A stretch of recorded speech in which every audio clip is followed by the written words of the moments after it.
Hey, what up, what up? It's your boy TC, the ambassador of Hope Hop. I will not lose.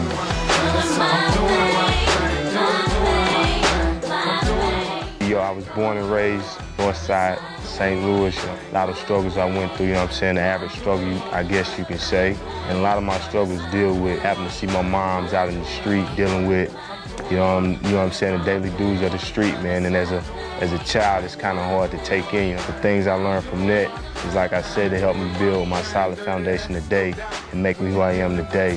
And it's like my turn when I bring the ambassador of Hope Hop. What I mean by that basically is what I bring to the game of hip hop is hope. You know what I'm saying? In terms of not just music, but in terms of my overall persona, my overall grind, my overall perception of what I'm doing. I feel it's great for the game of hip hop.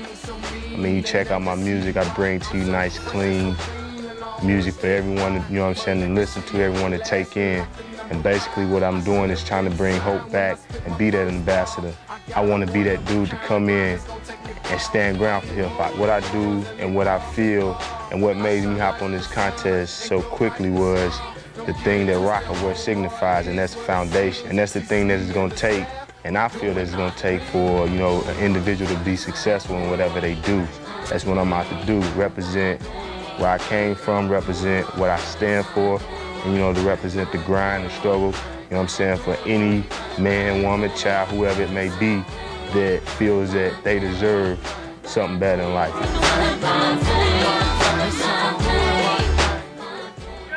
On three! 1, 2, 3! Up! Beyond a shadow of a doubt, Jeff Blackman's a hero. He went to a war and he fought a war and he came back from that war hurt.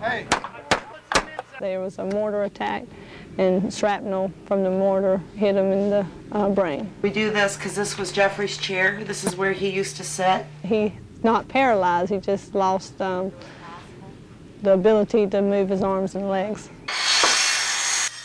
My buddy, who's also the vice president of the club, he came up to us one day in an officer meeting and said that there's a gentleman next door who's been wounded in the war and his home might need some modifications. One thing is, you know, it's not a handicap accessible home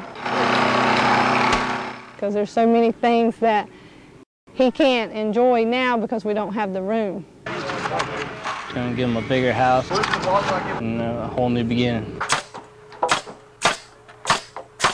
Right now we just started up putting up a wall. We got the main wall, it's about over 30 feet. This whole wall's got to come up, slide all the way out. This is our way of saying thank you for all he has given and all that he's done over in Iraq.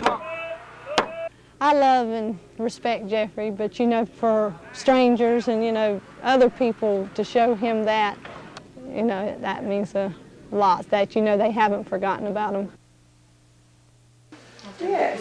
Yes, to you. You're entering a safe zone where all bad attitudes, negativity, and put-downs are checked at the door. If you're my sister. If you're my sister. Here, everyone is a sister keeper. A sister keeper is you, a sister keeper is me, a sister keeper is we. I'm a product of a teen mom, and my mom always taught me to be a cycle breaker. We'll be wise, we'll be watchful. To help other teens break the cycle of teen pregnancy, drug abuse, and even lend a hand to those living in abusive and broken homes, this therapist and poet, Tracy Berry McGee, started Sister Keeper.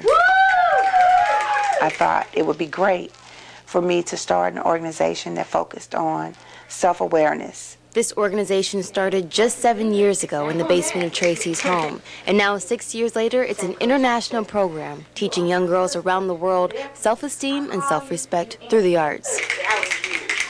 Then the girls write out their feelings and their emotions. Some of them, they do spoken word, where then they go up and they stand and they start writing and speaking it out. I've had just about everything happen to me.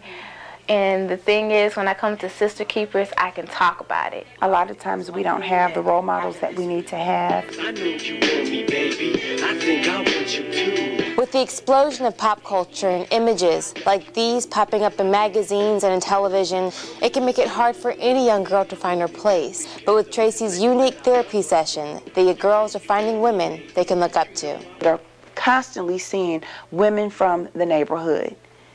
And they're saying, I can be like she, because She's right here in my face saying, I was where you were, and now look where I am today. With consistency and caring words, this role model is making a breakthrough. Knowing that I am asleep and yet awoken. Steering young women from destructive paths and leading them to a very bright future. Amber Watson, CW11 News. What started as a product to help overcome adversity quickly became something much more. This pillowcase is now a token of appreciation for these men and women who make huge sacrifices every day. The pillowcase actually came from being in my company. It's our main product line. And myself, I just had a calling, inside me to take these pillowcases out to the base, to the wounded troops. So I did, and was asked how they could get more. Count Your Lucky Stars was created after Jackie hit rock bottom, and each star represents something to be grateful for. The 5 stars signify your 5 things in your life that you find gratitude for in that day. So every day it's finding 5 new things. Jackie has stitched a special spot in this mother's heart who lost her son while he was active with the Marines. I would love to have known that somebody would have been there for my son. So it's very important. It's something tangible that they can hang on to. They don't have their families with them going through these tragic times. And they're kind of out there by themselves, so at least they have something that signifies love, hope, and comfort. Linda believes her son would have been grateful to receive this token of appreciation. His heart would have been overflowing. His cup would have been full. Just to know that the people really appreciate what you're doing. And they go into the service to protect you and to do their job, and they're proud to do it. They're proud people. But to know that they come back and they're not 100% like they were before, to know that somebody really cares about them, they're not just pushed under the carpet somewhere, it's very important. Amber Watson, CW11 News.